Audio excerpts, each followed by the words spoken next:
కాన్పుల్కి ఇస్తున్నాను, ఎలక్షన్ అయిపోతూనే నాకు 3 నెలల్లో చాలా డబ్బులు వస్తానే మీ అమ్మ ఇచ్చిన దానికన్నా డబుల్ అమౌంట్ నేను ఇస్తాను అని చెప్పాడు.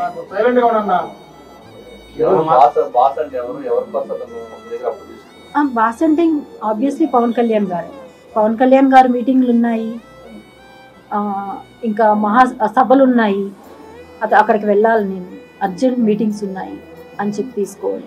అంతెందుకు, నాకు అతని గురించి నేను తెలుసుకున్నది ఎప్పుడంటే అండి, రోజా గారు అతన్ని అరెస్ట్ చేయించి నగిరి తీసుకెళ్ళిన తర్వాత ఆ మరుసటి రోజు మార్నింగే అతని నిజస్వరూపం అంతా నాకు తెలిసిందండి. అది కూడా ఎలా అంటే అతని ఫోన్లు అనడం కన్నా నేను కొనిచ్చిన ఫోన్స్, గత 10 సంవత్సరాలుగా అతను వాడే ప్రతి మొబైల్ నేను కొనిచ్చినవి. అతను లగ్జరీగా తిరుగుతున్నాడు అంటే అది నా డబ్బులు, నాలాగా మోసపోయిన అమ్మాయిల డబ్బులు తప్ప అతను చేసింది ఏమీ లేదు. ఇక్కడ అందరూ అడగచ్చు, ఇన్ని చేస్తుంటే వాళ్ళ ఇంట్లో భార్య అడగదా అతన్ని అని చెప్పి. నన్ను ఇంతకుముందు ఒకరు క్వశ్చన్ అడిగారండి,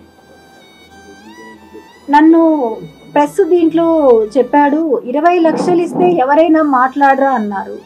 అదేవిధంగా వాళ్ళ భార్యకు కూడా డబ్బులు తెచ్చిస్తే ఎవరు కాపడమన్నా కూల్చేయచ్చు అనే ఒక్క మెంటాలిటీ ఉన్న ఉమెన్ ఉంటే ఎంతమంది ఆడవాళ్ళ జీవితాలు నాశనం అవుతాయో ఉదాహరణ ఇది.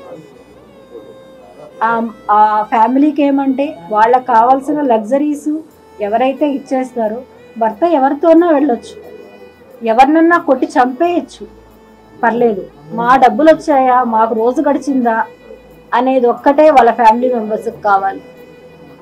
ఇక్కడ ఎవరు కిలాడి అనేది మీకు క్లియర్గా ఇంకా అర్థం కాకపోతే చెప్పండి, నేను ఇంకా కావాలంటే కూడా క్లారిఫికేషన్స్ మీకు నేను ఇస్తాను.